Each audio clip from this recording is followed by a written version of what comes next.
Just we'll start it. So today we're going to see the next concept called as the unified process. It's also very interesting. Unified process is a different process compare whatever we discussed in the last few classes. In this unified process model, it is developed by Ramberg, Buch, and Jacobson. These are the three different authors who proposed this unified process. Ramberg, Buch, Jacobson. The main objective of this unified process model is it combines the features of object-oriented models. All the different models, whatever we have in the Java, all together combining all the features in the sense, whatever the features of Java object-oriented, all together will be combined here. In addition to that, it adopts the other proposed features which is proposed by different experts. What are that features? When you are doing the case studies from week 3 to the last weeks, we'll be see that all the different features with the help of UML. So the UML Unified Modeling Language, already have discussed that. We have a course called as Object Oriented Analysis and Design, OOAD. The total course has designed with the help of UML, right? So like we have data structure is a subject, but how you are going to implementing that data structure, you can implement with the help of C, with the help of C++, with the help of Java. In the similar fashion, to design unified process models, we have a modeling language. Its language is nothing but not like syntaxes we have in the C programming or Java programming. This language talks about the help of notations. The keyword called as unified means is a unique notations for each diagram. Modeling is, we are not writing any code here. We are just using the notations, whatever we are available. With the help of that notations, we are going to be drawing different models based on the scenarios, based on the requirements from the user. So it is resulted as UML.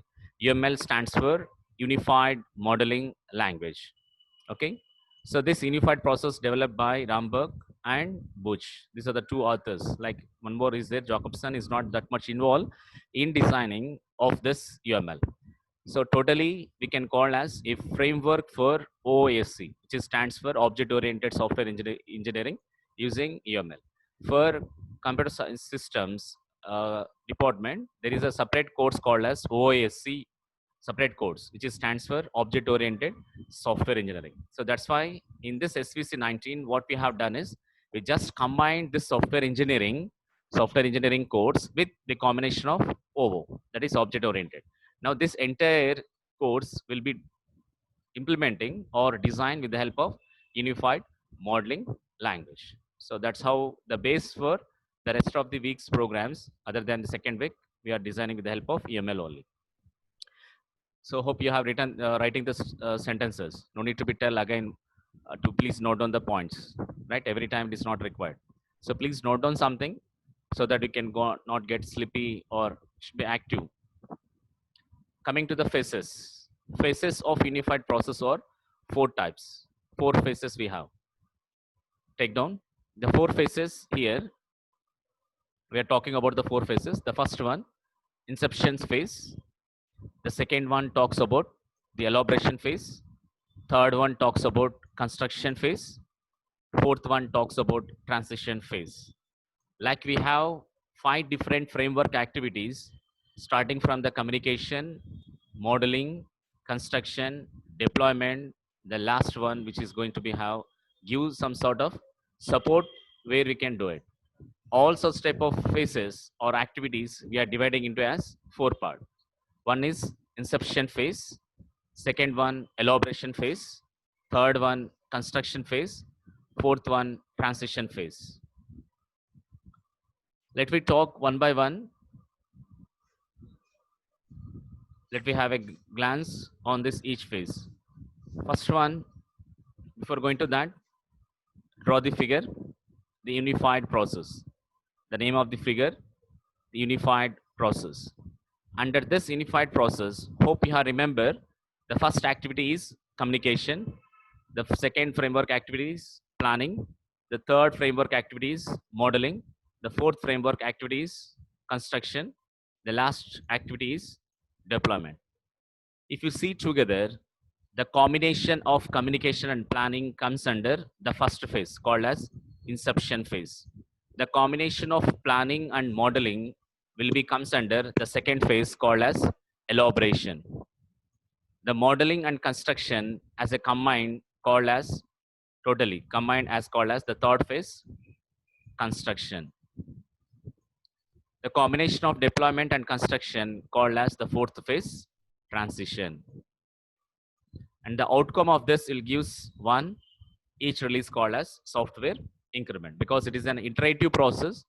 For each iteration, it is releasing a small product that is called as increment.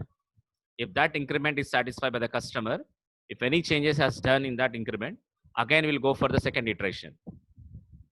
Clear? So whatever we have the 5 different framework activities together combining as a combination of communication planning called as inception, combination of planning modeling called as elaboration, combination of this construction and transition will be called as this is construction and deployment. Here we are going to be joining here modeling, or we can say separate phase phase for the construction without any combination. Combination of deployment and construction will be called as transition. And here the output, the software release. So this is the production where we are going to talking about here. This is the production, right? Hope you have completed.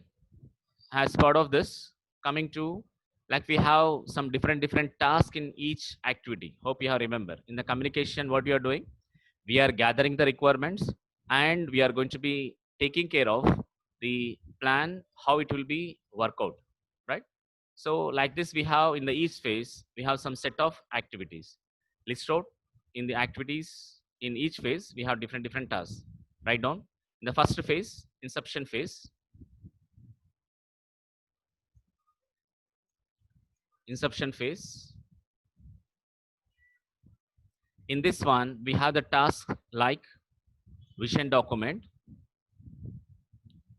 The document vision, like for we have the goal to reach for that one. Vision also a goal to complete a particular product. What is your vision? That document we had to provide. The first task in the inception phase. The second task is initially the use case model. Like if you are observing in your SRS, there is a use case diagram. Few of you have, some of you, most of the project having the use case diagram. There will be a use case model where it represents how the customer or the administrator or different actors involving into that project, how they are going to be the communication will be done between that. So we are representing in a graphical manner with the help of this use case model. So use case model can be drawn with the help of the UML language. We'll discuss later about that. The third activity under this is initial risk assessment. The third task, not activity, the task, initial risk assessment. Initial risk assessment in the nothing but you're releasing this product to the society, to the market. We have to take care of that, whether it is suitable for only the age of the 20 years or old peoples or having a specific age peoples, or it can be applicable to every age people. Maybe sometimes your product used by the children's, maybe that can be used by the old peoples, because any chances of any risk over there to using of that type of products. The last task in the inception phase is project plan. So these are the, in the project plan, as you already aware, we are talking about the estimation, the scheduling, the tracking. Whatever the activities we are combining is inception as well as this, you are going to be in the inception phase, we are combining communication and planning. So whatever the task belongs to communication and few tasks belongs to planning, we are combining together. That task we are combining here in the part of inception phase. The first task is vision documentation. The second is initial use case model. The third one, initial risk assessment. The fourth one, project plan. Hope you are taking the points, because just simply you are listening, if you're not taking some sort of any lines of sentences, it is very tough task when you're studying for your examination. Coming to the second phase, where we are combining the planning and modeling. We are integrating the two different activities, planning and modeling, together called as elaboration phase. Under this, these are the set of activities we are doing. The first one, as we discussed, here we are called as initial use case model.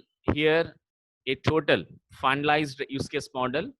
How many use cases? What are the different scenarios, different contests you are going to use in this project? Who are their involvement? How the communication will be done between the user and administrator, or between the user to the customer, or between the developer to the other people, or all sort of actors is a total pictorial representation will be represented here in the elaboration phase. The second activity talks about analysis model. In the analysis model, we are going to give the final price, final estimation efforts with respect to the time, with respect to the cost, with respect to the manpower which is required to complete that project. That total we are going to discussing in analysis. We are discussing the with respect to the estimation of total time, cost, and the total manpower, how many number of peoples is required to complete that project. All these three parameters we are finalizing in this analysis model. Clear? The third activity we are talking about here is software architecture description. Here you are going to doing the software architecture description.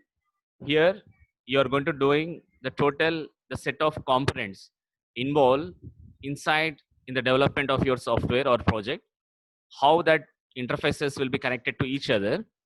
And architecture nothing but set of components will be have some sort of interfaces, and also the relationship between this component and interfaces, right? That is we are going to talk about in the software architecture. And the next part is preliminary design model. This preliminary design model, we are giving a preliminary is finalized one. It to be the finalized a preliminary design model we are giving.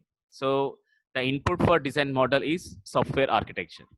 And final, we are giving this outcome of this elaboration phase is preliminary model. So this model will tell you how many number of the classes I need to create for my project, how many number of interfaces I need to be implement to connect of all these classes, how many number of GUI screens I need to be designed, I need to be implement, and what sort of the databases I need to use in the backend, how many number of tables I need to use, how the connectivity between the table to table, how many number of fields I need to use, how the GUI look like, how the navigation will be done between the GUI to GUI, all sort of that type of questions will be given an answer at the last of this elaboration phase. So totally we are doing 5 different activities in elaboration phase.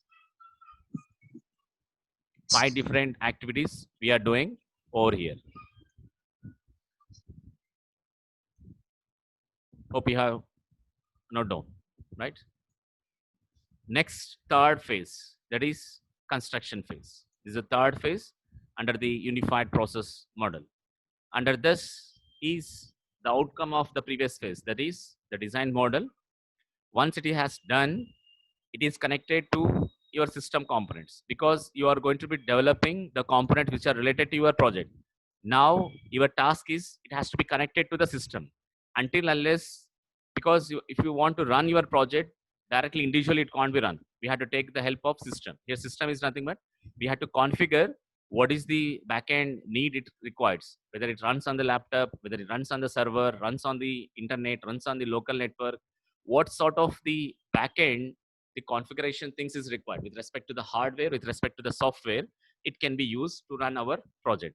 That sort of stuff we need to be done with the help of in this software, the system components. And here itself, we are doing some test plan, how many different test scenarios I need to be use it, because maybe your project will be used a layman, maybe your project can be used for any other educated people or uneducated people, old peoples or young peoples, all sort of peoples can be use your project. We had to be check for all the scenarios, how the children can be use your project, how the old peoples can be use your project whenever we done, because different scenarios when it is completed, then you can come to a conclusion that your project can be used by anything, any peoples, any sort of users or customers, different test cases. And we need to give some manual report, manual documentation here. So these are the 5 different sort of tasks we can do in the construction phase, because construction phase is an individual phase, it is not a combining. between the two any other activities, right? So you have to please make sure with the terminologies what I'm saying here, the activity, the task, and the phase. Phase is nothing but it's look like as an a part of the total SDLC life cycle. We are dividing as four parts, four phases. A big part is called as a phase. Under the phase, we are talking about activities. Under the activities, we are talking about tasks. So the root for here is phase. The child for the phase is activities. The childs for the activities is tasks. Clear? So design model, system components, test plan and procedures, test cases, and manual. These are the 5 different activities, tasks we are doing under this construction phase. And the last foremost is transition phase. In this one, we are doing 3 different tasks. The first one is you need to deliver that first increment because it is an incremental, it's an iteration process.